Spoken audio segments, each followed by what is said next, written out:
Ya, halo semua para sobat-sobat Wapa di luar sana. Kali ini saya Andika Arif dan Gue Inggar.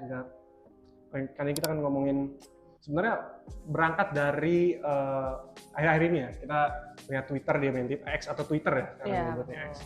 Banyak banget keributan antara siblings ya, Southeast Asian sama K-Nets ya, atau Korean netizen ya. Lagi panas banget nih ya kebetulan panas banget sampai ya bawa berbagai macam isu-isu rasial. Cuman dari semua itu ada hal yang menarik sih sejujurnya. Kita akan bahas dari sisi K-pop-nya nih, K-pop-nya. Karena banyak dikritik juga tuh dari jadi kena kolateral juga tuh dari perdebatan itu, karena juga kolateralnya yaitu K-pop. Dan gue juga punya pikiran sebetulnya. Gue nggak ikut war by the way. Gue nggak ikut war gitu. Gue juga enggak ya guys. Gue tuh kita tuh cuma sebagai silent reader ya betul, cider ya. Melihat-lihat apa namanya keributan-keributan gitu. Oh lucu ya gini kan. Ada yang mengerikan juga. Ada yang mengerikan juga. Apa jangan-jangan perang dunia ketiga dimulai dari war Twitter kan? Nggak ada yang tahu juga. Cuman ngomongin perang, kita ada di industri musik itu persaingan ya kan. Ada segala macam. Nah K-pop ini kan bisa jadi cukup dominan ya. Cukup dominan di pasar Indonesia atau makanya Siblings dan K-Nets kemarin cukup sengit karena Siblingsnya juga ngancem-ngancem kayak wah gue nggak akan support K-pop lagi gitu kan, gue nggak akan beli merch-nya. Itu gimana tuh dari lu kan sebagai, by the way ini dia termasuk yang fans K-pop lah, fans yang cukup hardcore berarti ya? Enggak sih, ya, cuman penikmat lah kan kalau udah hardcore ntar lu di iya. polisi skena, polisi K-pop ya? Polisi K-pop. Saya gitu. penikmat K-pop saja, penikmat. Itu gimana? Ini by the way, sebelum kita mulai lebih lanjut, nanti setiap podcast pasti kan ada aturan pro kontra ya. Jadi saya di sini kalau misalnya ntar ada pertanyaannya kok kesannya memojokkan, memang tugas saya. Ya, dia yang menjawab. Oke, disclaimer sedikit. Oke, kita lanjut lagi ya. Oke. Nah, tadi menurut gimana itu siblings yang ngancem-ngancem, kita nggak akan beli produk K-pop lagi. Menurut lu gimana? Sebagai lu yang lu udah masuk komunitas lah, kayak udah ngikutin itu, menurut lu gimana? Apakah akan kejadian atau kayaknya orang Indonesia memaafkan saja gitu ya? Kalau kita ngomong Indonesia ya, pasarnya kan termasuk salah satu yang terbesar lah. Betul. Indonesia tuh kan. Tapi kalau menurut gue sih ya, hal itu mungkin bisa aja akan terjadi ya. Bisa, oke. Bisa terjadi ya. Gimana tuh? Apakah karena gue nggak tahu fanbase terbesar di Indonesia BTS ya? Gue nggak tahu nih fanbase terbesar di Indonesia yang lu tahu. Wah, kalau yang besar banget sih sekarang BTS ya. Pokoknya fanbase yang dari agensi Big Four ya, SM, YG, JYP, HYBE. Nah itu dari agensi Big Four itu so far sih di Indonesia marketnya masih paling besar. Paling besar. Oke. Gitu. Dan kemungkinan untuk cancel culture ya mungkin sebutannya. Cancel culture ya di Indonesia ya. Indonesia nih. Jadi konteksnya kemungkinan Indonesia fans Indonesia nggak mungkin nggak akan beli ya sebagai ungkapan protes ya. Karena bisa aja sih hal itu akan terjadi karena tuh cancel culture itu kan di Korea tuh juga sangat besar ya impact-nya ya kan. Dan lebih ganas dibanding di Indonesia. Lebih ganas. Menurut gue ya. Lebih parah malah dibanding di sini gitu kan. Karena mungkin kalau gue ya berkaca dari momen yang boykot produk-produk yang pro Israel yang nah itu kan impact-nya ternyata di sini besar kan ya. Lumayan besar ya, banyak yang boykot juga gitu, dan mungkin tidak menutup kemungkinan hal itu juga akan terjadi di industri K-pop lah di Indonesia ini gitu. Apalagi kan di Indonesia ini kan market K-pop itu besar sekali kan. Kayak tiap tahun pastilah artis K-pop ada yang kesini mulai gitu. Dari yang kayak level yang masih entry gitu ya, maksudnya masih newcomers gitu, upcomers sampai newbie yang ya, istilahnya itu newbie. Newbie ya. Gue nggak tahu tuh. sampai yang top banget kan, kayak ya mungkin gue nggak tahu. Cuman kan kalau Indonesia kan yang gue tahu ya, orang-orang itu gampang maafin lah. Memaafkan sekali, people pleaser ya. Dibanding kalau Korea kan tadi lu ngomong cancel culture kan, kayak kalau cancel culture Korea kan bisa sampai kayak ini gue tahu ya, sampai habis gitu, bener kayak karirnya tuh dia udah hilang tuh dari muka public figure tuh, dari media-media tuh dia udah hilang. Menurut lo bakal tetap gitu apa ada keluar yang baru kan? Soalnya banyak banget idol dari Indonesia ya, maksudnya yang kayak kita sebutnya Carmen, Hearts juga lagi naik kan. SM betul. Hearts dan dulu sempat ada Dita Karang. Dita Karang, terus sekarang yang lagi naik juga Zayan. Itu gue Zayan itu di mana? Zayan itu grup Zodiac. Zodiac XO. Zodiac. Iya. Gue pernah lihat. Apakah boykot efektif gitu menurut lo? Kalau ada, apalagi ada yang idol dari Indonesia gitu kan. Dan kalau Lalisa kan ya Thailand segala macam. Menurut lo Gimana nih? Kalau Indonesia dulu deh. Cuma kalau menurut gue pribadi ya, mungkin kalau short termnya itu hal itu akan terjadi mungkin ya. Oke. Cuman kalau untuk long term mungkin nggak bisa 100% works gitu. Langsung hilang kayak bener wah langsung. Oke, boykot. Boykot semua nggak mungkin sih. Nggak beli album, nggak nonton konser K-popnya, nggak nonton variety show-nya, nggak nonton K-movie-nya gitu kan. Atau bahkan nggak denger lagu-lagunya lagi gitu. Akan susah ya. Akan sulit. Cuma mungkin untuk short term bisa aja ya teman-teman ya. Lu ngikutin K-pop tuh dari kapan? Kalau gue sih dari Gen 2 ya, Super Junior, SNSD. Oh, SNSD ya kan, Kara, Tiara. Kara gue ikutin. Oh iya ada Sistar ya. Gue jadi kayak kesannya gue ngikutin K-pop banget. Sebenarnya Gen 2 tapi bukan Gen 2 yang awal banget ya. Jadi kayak Gen 2 udah mulai peralihan ke Gen 3 lah. Jadi kan Gen 3 udah mulai ada EXO. Oh, EXO 3. EXO tuh peralihan tuh Gen 2 Gen 3. Gue setelah EXO tuh gue nggak terlalu ngikutin. Gue fokus pendidikan ya. Pendidikan dan karir. Pendidikan. Waduh. Karirnya belum. Oh belum. Masih SMP ya. Enggak, lu sempet hilang gitu, maksudnya gak ngikutin gitu beberapa masa. Kalau gue kan emang setelah EXO tuh gue agak gak ngikutin, tiba-tiba muncul aespa, Raffi. Jujur kalau untuk gen yang sekarang pun udah nggak ngikutin banget sih ya. Karena nggak terlalu into karena nggak into banget karena mungkin umur ya. Aduh, setua itu kayaknya ya teman-teman ya. Lagi nggak into aja sih ke gen 4, gen 5 tuh nggak terlalu segetol gen 3 dulu lah gitu. Tapi lu pernah nonton konser? K-pop pernah beberapa kali. Fan meeting pernah juga. Nah, itu udah sah nih. Gue nanya ini berarti udah cocok nih. Menurut riset itu, ntar judulnya gue kasih. Judulnya ntar ada di edit ya. Gua kata di mana pokoknya. Judul sini ya. Terima kasih editor. Kesel tuh editor di belakang. Oke, homogenisasi. Karena makin kesini ya, kalau dulu mungkin variatif, ya nggak tahu mungkin karena gue kecil. Homogenisasi, jadi kedengarannya itu kayak ini K-pop sama aja sebenarnya. Menurut lu gimana? Apalagi yang sejauh ini lu dengerin lah. Menurut lu gimana? Dengan adanya anggapan itulah. Kayak musik K-pop nih homogen, kayak kedengarannya sama nih homogen atau enggak cuman kayak ini dengerin Amerika dong, dengerin rapper-rapper yang ada di Amerika kayak apa, Lil Wayne mungkin siapa, menurut lu gimana? Menurut gue sih nggak sepenuhnya homogenisasi sih untuk K-pop karena gimana? Setiap grup K-pop itu baik itu boy band maupun girl band itu mereka tuh pasti kan punya ciri khas masing-masing kan. Nah itu yang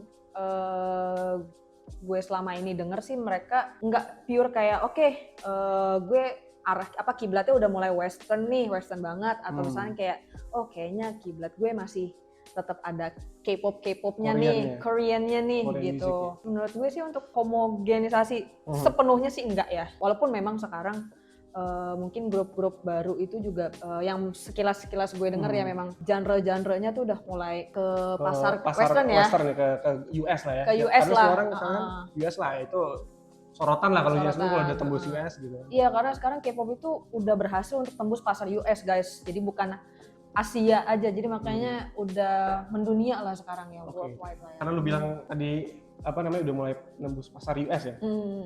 Yang gue tahu yang nembus pasar US itu BTS. Blackpink termasuk nggak? Oh Blackpink termasuk tembus ini ya.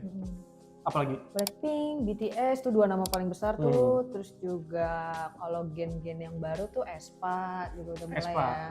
New Jeans terutama. New Jeans juga terutama tuh besar banget ya marketnya dia tuh. Dengan lagu Hype Boy-nya.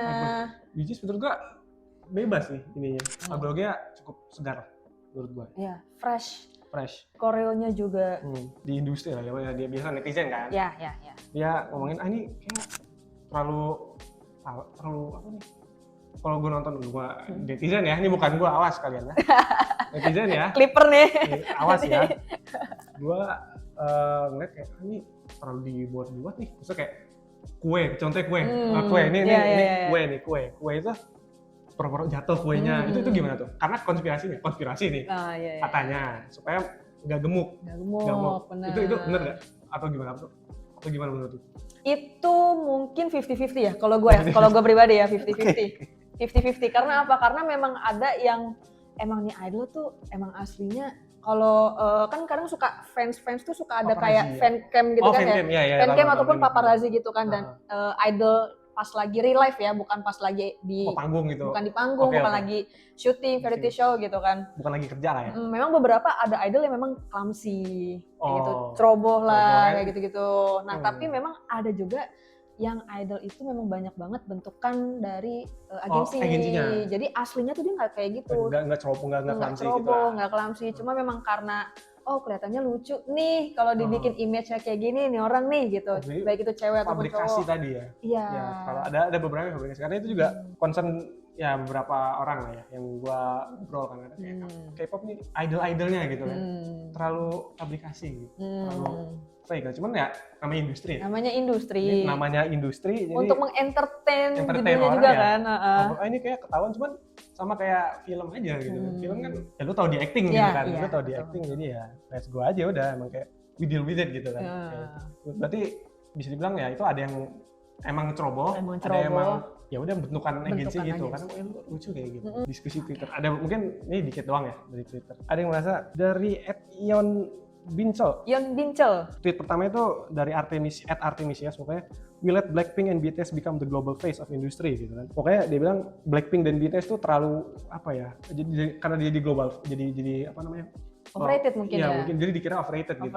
Ya. Dan jadi boring gitu karena ya trennya dari mereka doang gitu kan. Misalkan dari apa namanya? Ujung-ujungnya oh K-pop lu juga BTS Blackpink gitu. Cuman ya terus dia quote itu nih. While K-pop in fact boring, trend chasing, manufactured to no one. Nah itu juga tuh diskusi. Menurut lu gimana? Karena alih-alih dia apa namanya jadi trend setter, dia malah jadi apa namanya trend chaser gitu. Gimana tuh? Jadi dia bukan yang ngebuat trend sebagai yang punya pangsa pasar yang cukup besar, dia malah jadi udah apa yang terjadi di contoh misalnya mungkin Amerika ya, karena tadi ngomongin apa yang terjadi di Amerika udah kita terima aja rap yang kayak gitulah. Kemarin gue lihat ada yang sempat viral ya, gue nggak tahu masuk ke Ortiz, dikira kayak yang di basket tuh Lakers apa yang mereka tampil di Lakers. Iya betul. Itu viral banyak banget backlash kan kayak ini lagunya kok gini menurut lu gimana tuh? Menurut gue K-pop tuh banyak yang bisa dieksplor loh. Banyak yang bisa dieksplor. Banyak banget loh teman-teman, nggak cuman berpusat di BTS dan Blackpink aja. Ini aku tidak membenci BTS atau Blackpink, cuman ini memang gue takut diserang anjir, gue ngerti gak sih maksud gue? Karena kan gue juga fans K-pop juga kan, jadi sebenarnya K-pop itu kan luas banget ya, nggak cuma BTS dan Blackpink. Mungkin pada saat momen-momen tertentu memang yang ke blow up kan BTS, Blackpink besar banget gitu kan, viral banget gitu kan. Cuma menurut gue ya, K-pop tuh nggak seboring itu loh.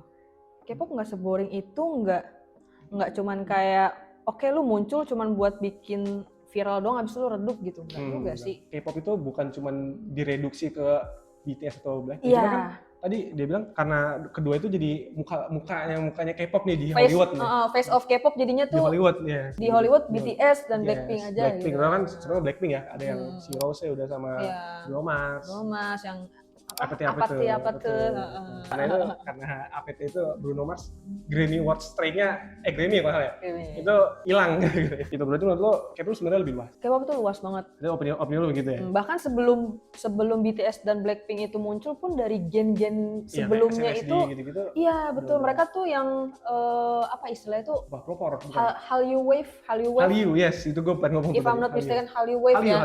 Nah, Hallyu. itu Super Junior, SNSD, 2PM. Kara dan lain sebagainya itu justru yang udah ngedobrak market ngebuka pintu malah ke pasar internasional untuk gen-gen selanjutnya bisa masuk gitu. Ya nggak gitu juga. Menurut dia nggak gitu juga. Mungkin kalau menurut kalian gimana? Di komen silahkan. K-pop nggak seboring itu kok, banyak banget yang bisa dieksplor dan itu sangat menarik dan entertain sekali. Teman-teman silahkan kalau mau komen-komen di bawah opininya. Kita diskusi nanti di kolom komentar ya. Nah, ini ngomongin Cortis kan. Oke. Katanya no artistry, no creativity, no identity, no originality, no meaning. There's literally no difference. Jadi nggak ada bedanya sama AI. The future of K-pop looks bleak, ya jelek lah pokoknya gitu. Kan lu dengan Cortis nih, gue sempat nonton klipnya. Menurut gue. Wah, kalau menurut gue sih, karena gue denger nggak bisa dibandingin sama AI ya, tolong Cortis itu. Dan semua grup K-pop manapun tuh nggak bisa dibandingin sama AI karena jelas banget beda lah kalau misalnya kayak, kok kayaknya AI banget, kayaknya kok template banget ya gini ini gitu kan. Ini gue ini rap gitu kan, Cortis itu kan, rap gitu kan. Hip hop banget lah lagu-lagunya dia itu, juga. Tadi balik lagi kita ke trend chaser, berarti Cortis ini termasuk trend chaser. Maksudnya dia yang udah gue sampling aja lah dari apa namanya Amerika gitu, maksudnya ya rapper lah. Menurut lu gimana kalau gue bilang begitu? Wah ini bakal kontroversi nih. Wah. Bahaya nih. Maksudnya kayak sebenarnya mungkin gue mau diskusi dulu sih, kalau yang tren-tren hip hop gitu emang senternya tuh pasti pasarnya tuh US ya, kayak yang influence lah. Yang menginfluence gitu. Tapi ya dibilang AI Islam sih gue. Gimana ya? Tapi menurut gue sih ya emang hip hop terus kayak misalkan kayak R&B gitu-gitu kan emang dari dulu tuh juga udah ada. Itu udah masuk ke K-popnya sendiri lah, K-musicnya sendiri. Udah masuk ke K-pop. Dan kalau case-nya Cortis ini ya mereka tuh memang genre-nya itu kan pasti hip hop kayak gitu kan, apalagi mereka itu kan style yang Y2K banget kan, awal-awal 2000-an ya kan, Y2K banget kan. Menurut gue mereka itu membuat suatu lagu baru. Nah itu tetap ada, gimana gue jelasin ini, gue takut kontroversi nih, gue mau ngomong gue nih anjir, hati-hati banget gue. Jadi kalau gue lurusin ya, mungkin menurut lo mereka tetap ada campuran. Jadi kayak kasarnya terinspirasi lah. Mungkin ada sampling kan kalau di setahu gue ya, di industri itu biasa lah sampling. Cuman ya itu sih industri gitu. Kita nggak tahu di belakangnya yang udah bayar samplingnya. Cuman poinnya kan seru ngikutin copying banget lah. Iya, copying banget. Padahal kan tetap aja walaupun dia misalkan nih, gue nggak tahu backstage-nya kayak gimana ya. Cuman kalau misalkan pun mereka pakai ada samplingnya itu kan tetap di modifikasi sama mereka lagi dengan ciri khasnya mereka. Gitu. Jadi nggak pure mereka copying banget. Kayaknya ini banget nih ikutin pasar, maksudnya kayak US banget lah gitu. Kayak rapper yang di US lah. Karena yang ini kan gue nggak ngikutin banget Cortis juga ya. Cuman sebaca-bacanya gue pun juga mereka banyak banget yang self produce lagu-lagunya juga. Self produce ya? Nulis sendiri. Oke, soalnya itu ada yang gue baca-baca ya teman-teman ya. Iya, ada beberapa artis yang memang ini ya ada beberapa artis yang memang ada ghostwriting ya, maksudnya ada yang nulis lagu sendiri, ada yang ditulisin, tapi itu emang umum lah. Itu kalau itu udah rahasia umum lah ya. Rahasia umum cuma di K-pop maksud gue. Betul. Tapi kalau idol self produce kan kayak Stray Kids, Seventeen ya kan. Ini Seventeen Korea ya, bukan? Bukan Ivan ya. Beda ya. Nanti kita ngomong K-pop nih, kesannya kita kayak mojokin K-pop banget nih. Kayaknya kita nggak mojokin K-pop, karena kita akan ngomongin K-movies. Sedikit ya. Menarik nih. Ngomongin hal, gue dapat bukan info ya, gue waktu itu sempat bahas di kuliah ya. Namanya tadi lu bilang Hallyu kan? Hallyu Wave, ya. Kalau kita kan Hollywood gitu, Bollywood, India, Hollywood biasanya. Hollywood ini menurut gue keren, karena dia mempromosikan tuh bukan cuman kita Korea Selatan ya, bukan Korea Selatan ya. Korea Selatan nih kita punya budaya, kita punya berbagai macam hal yang bisa dipromosikan. Jadi K-movies-nya itu Hollywood itu bukan cuma promosiin kita punya film nih, kita bisa bikin film, bukan habis itu doang. Tapi kalau lu sadar ya, itu kalau lu misalnya mereka makan, mereka itu kayak di shoot-nya tuh agak lebih dekat, agak lebih lama kayak celup-celupnya gitu. Makanya kita tahu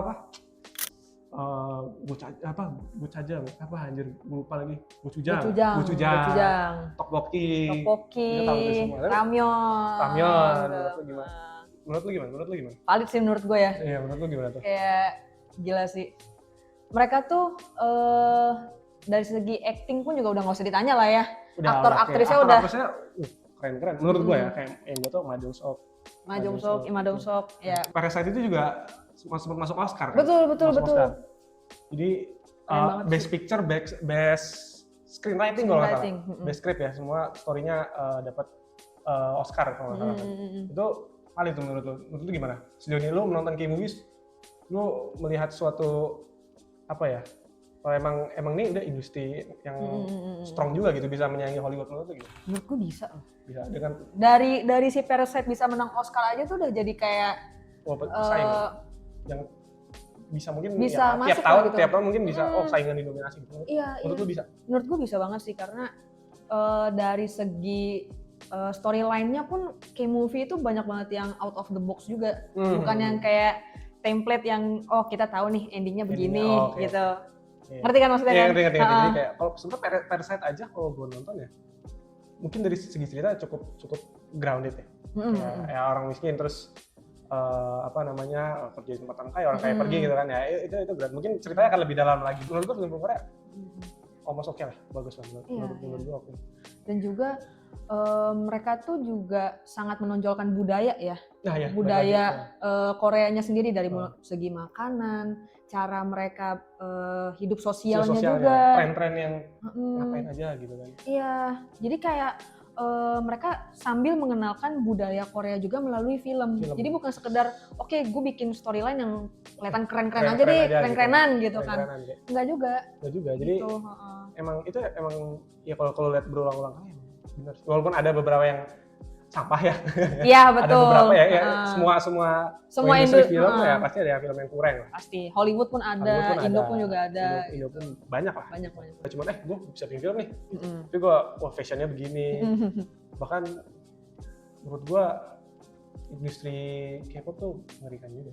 Yang K-pop lagi, K-movies ya. Menurut lo overall K-industri, Korean industri lah, hiburannya K-pop, menurut lo secara film udah oke.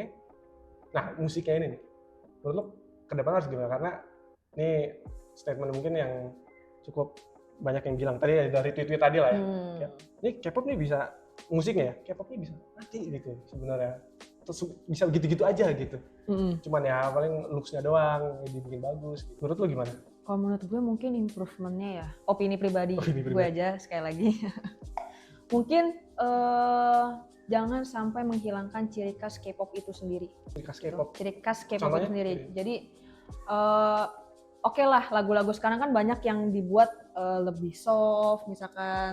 Lebih soft. Jadi bikin lagu tuh yang easy listening tapi masuk ke pasarnya si US misalkan gitu, internasional gitu kan. Menurut gue dengan adanya karakter K-popnya itu sendiri pun lo nggak mesti menghilangkan itu untuk orang mau denger lagu-lagunya K-pop gitu. Dengan tidak menghilangkan ciri khas lagu K-pop itu sendiri pun, kalau misalkan lagu itu memang bagus, easy listening, secara konsep pasarnya suka gitu. Pasarnya suka ya pasti bakal besar-besar aja itu lagu.